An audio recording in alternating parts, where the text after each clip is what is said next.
ماہ رمضان۔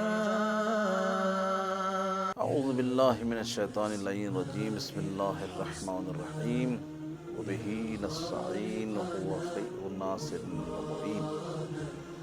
رب اشرح لی صدری ویسر لی امری واحلل عقدۃ من لسانی یفقہوا قولی۔ بسم اللہ الرحمن الرحیم، یا ایہا الذین آمنوا کتب علیکم الصیام کما کتب علی الذین من قبلکم لعلکم تتقون۔ سب سے پہلے ناظرین محترم کی خدمت میں سلام عرض کرتے ہیں، اور ہمارا آج کا درس اپنے تیسرے مرحلے میں داخل ہو رہا ہے، اور ہم قرآن مجید کی اس آیت سرنامہ کلام کے طور پر روز پیش کرتے ہیں، تاکہ ایک تو قرآن کی آیت حفظ ہو جائے، اس کا ترجمہ لوگوں کو حفظ ہو جائے، اور دوسرا اس کے ذیل میں جتنی جو باتیں لوگوں کے لیے مفید ہیں وہ بیان کرنا چاہتے ہیں۔ تو مستقل ترجمہ آپ کی خدمت میں پیش کیا جا رہا ہے، یا ایھا الذین آمنوا، اے لوگو، اے ایمان والو، کتب علیکم الصیام، تم پر روزے فرض کر دیے گئے، روزے فرض کر دیے گئے، لعلکم تتقون، اس امید کے ساتھ فرض کر دیے گئے ہیں کہ شاید تم میں سے کوئی متقی بن جائے۔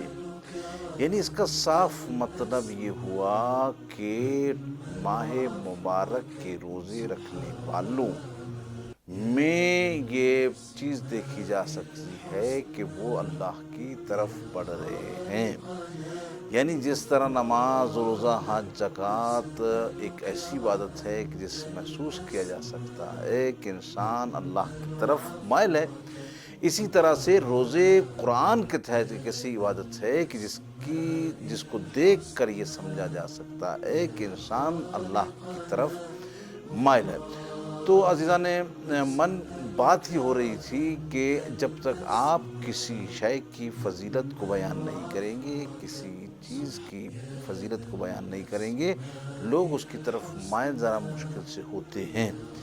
1,24,000 انبیاء اس دنیا میں تشریف لائے، مقصد یہی تھا کہ اللہ کے فضائل بیان کرنا، اللہ کے مناقب بیان کرنا، اللہ کی راہیں بیان کرنا، تاکہ انسان ان فوائد، ان آثار کو دیکھتے ہوئے اللہ کی طرف مائل ہو جائے۔ ایک ڈاکٹر اگر انسان کو کہتا ہے کہ تم جو ہے سیب کھاؤ تاکہ تمہارے اندر سے یہ بیماری دور ہو جائے، تو اس کا صاف مطلب یہ ہوتا ہے کہ اگر جب تک آپ کو ڈاکٹر حضرات سیب کی طرف مائل نہ کرتے، یعنی سیب میں اتنی فضیلت ہے کہ ڈاکٹر کہہ رہا ہے، تو انسان سیب کی طرف مائل نہ ہوتا۔ مثال کے طور پر آپ کی خدمت میں عرض کیا کہ مثال آپ کی خدمت میں دی ہے کہ سیب کی طرف اگر کوئی مائل ہوتا ہے اور سیب کی اگر فضیلتیں بیان کر دی جائیں تو ایک کی جگہ 10 افراد مائل ہوتے ہیں۔ اس لیے ہم لوگ مسلسل ماہ مبارک رمضان کی فضیلتیں آپ کی خدمت میں عرض کر رہے تھے، اور آج ہم اپنی پہنچے ہیں 3 فضیلتیں آپ کی خدمت میں عرض کیجیے۔ آج چوتھی فضیلت آپ کی خدمت میں عرض کرتے ہیں ماہ مبارک رمضان کی۔ ماہ مبارک رمضان کے روزے رکھنے والوں کے لیے پیغمبر گرامی کا ارشاد گرامی ہے کہ ماہ مبارک رمضان کے روزے رکھنے والا انسان ایسا بن جاتا ہے جیسے فرشتہ ہوتا ہے۔ عزیزان من، یہ بات بہت آسان ہے، کہہ دینا بہت آسان ہے کہ ایک انسان ایک فرشتے کی مانند ہو جاتا ہے، لیکن فرشتے میں دیکھنا پڑے گا کہ فرشتہ بھوک کا احساس نہیں رکھتا، لیکن اللہ کی نافرمانی نہیں کرتا۔ اس زاویے سے فرشتے کو دیکھنا پڑے گا کہ روزہ رکھنے والا شخص اللہ کی نافرمانی نہ کرے۔ روزے رکھنے والا لازم ہے، فرشتے کی مثال دی ہے کہ غذا کی طرف مائل نہیں ہوتا انسان۔ کس کی طرف؟ فرشتے کی طرف۔ فرشتہ غذا کی طرف مائل نہیں ہے۔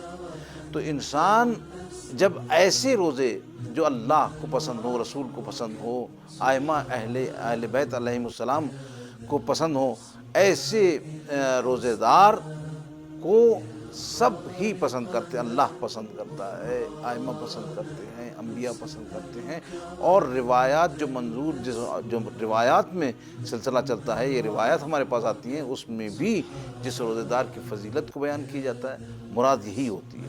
تو روزے دار روزہ رکھنے سے فرشتے کی مانند ہو جاتا ہے۔ اور سامعین محترم، اگر روزے کی فضیلت کو ہم بیان کرتے جائیں، جتنا بھی بیان کرتے جائیں وہ کم ہے۔ رسالت آپ صلی اللہ علیہ وآلہ وسلم نے فرمایا، جو شخص بھی روزہ رکھتا ہے، اللہ تبارک و تعالیٰ اس کے تمام گناہوں کو بخش دیتا ہے، معاف کر دیتا ہے۔ کیسا روزہ رکھنے والے کے گناہ پروردگار بخش دیتا ہے۔ روزہ تو ایک انسان عمومی صورت میں رکھتا ہے، یعنی صبح سے لے کر شام تک بھوکا ہے۔ ایک صائم ایسا ہے، صبح سے شام تک جو ہے بھوکا بھی ہے اور لوگوں کی بھوک کا احساس بھی کرتا ہے۔ ایک شخص ایسا ہے جو بھوکا بھی رہتا ہے، لوگوں کی بھوک کا احساس بھی کرتا ہے اور اللہ کی طرف مائل بھی رہتا ہے۔ تو سامعین ناظرین محترم، اللہ تبارک و تعالیٰ اپنے ان بندوں کا جو اس طرح سے اللہ کی بارگاہ میں روزہ رکھتے ہیں، پروردگار ان کے گناہ بخش دیتا ہے۔ اس میں کوئی شک و شبہ کی گنجائش نہیں ہے کہ روزہ رکھنے والے کے گناہ معاف کر دیے جاتے ہیں۔ انسان جتنا چاہے اللہ سے قریب رہے اور جتنا چاہے اللہ کی بارگاہ میں سجدہ ریز رہے، روزہ رکھے، عبادت الہی بجا لائے، پروردگار اس کے گناہوں کو معاف کر دیتا ہے۔ رسالت مآب صلی اللہ علیہ وآلہ وسلم نے فرمایا، ہر چیز کی ایک زکوٰۃ ہوتی ہے۔ مثلا زکوٰۃ العلم نشرھا، علم کی زکوٰۃ یہ ہے کہ اس کو نشر کیا جائے۔ اس طرح سے بدن کی زکوٰۃ کیا؟ رسالت مآب فرماتے ہیں بدن کی زکوٰۃ روزہ ہے۔ تو عزیزان من، اتنی ہم نے آپ کو فضیلتیں بیان کی۔ انشاءاللہ پروردگار نے توفیق دی تو آئندہ ایام میں بھی مختلف اوقات میں ماہ مبارک رمضان کی فضیلتیں بیان ہوتی رہیں۔ یہ کچھ 6-7 فضیلتیں تھیں جو ہم نے آپ کی خدمت میں عرض کی۔ اس کے بعد ہم افطار کا آپ کی خدمت میں کچھ عرض کرنا چاہتے ہیں کہ افطار، آیا کسی کا روزہ کھلوانا کیسی ایک عبادت ہے؟ تو افطار کے بارے میں روایت مستقل ہمارے پاس ملتی ہیں، جو اپنی حلال کمائی سے اپنے کسی مومن بندے کو افطار کرواتا ہے۔ سب سے پہلے ذہن میں یہ رہے کہ افطار ہے کیا۔ انسان سوچتا ہے کہ پیٹ بھر کے کسی کو کھانا کھلانا، انسان سوچتا ہے پیٹ بھر کے کسی کو پانی پلانا، انسان کے ذہن میں یہ آتا ہے کہ شاید افطار کوئی خاص مقدار ہے جس کی وہ کسی مومن کو دینا، یا انسان یہ سوچتا ہے کہ افطار میں غذاؤں کی مقدار مختلف ہو، یہ سوچتا ہے، یا انسان یہ سوچتا ہے کہ افطار آیا کس درجے کا ہو، اس طریقے سے افطار ذہن میں رکھتا ہے۔ تو یہ تمام تر مراحل جو ہیں روایات کے تحت بالکل مشخص کر دیے گئے۔ لفظ افطار استعمال ہوا کہ جو شخص بھی کسی مومن کو، کسی بھائی کو جو روزہ دار ہے، اس کو افطار کرواتا ہے۔ اب افطار سے مراد کیا ہے؟ افطار سے مراد وہ ایک کھجور سے، اگر کسی کو اس کی حیثیت نہیں ہے، ایک کھجور سے کسی کو کا روزہ افطار کروا دیتا ہے، تو وہ شخص بھی لازم قابل تعریف ہے کہ اس نے مومن کا روزہ کھلوایا۔ یا ایک شخص ایسا ہے جو مومن کو کھانا کھلا دیتا ہے، اس کو پروردگار نے اتنی حیثیت دی ہے کہ وہ کھانا کھلا سکتا ہے، تو وہ کھانا ضرور کھلائے۔ ایک شخص کو اتنی توفیق دی ہے کہ وہ مومن کو کھانا جو ہے اچھے سے اچھے انداز میں کھلا سکتا ہے، تو وہ مومن کو اچھے سے انداز میں کھانا کھلائے۔ شرط یہ ہے کہ اپنی کمائی سے حلال طریقے سے افطار کروائے۔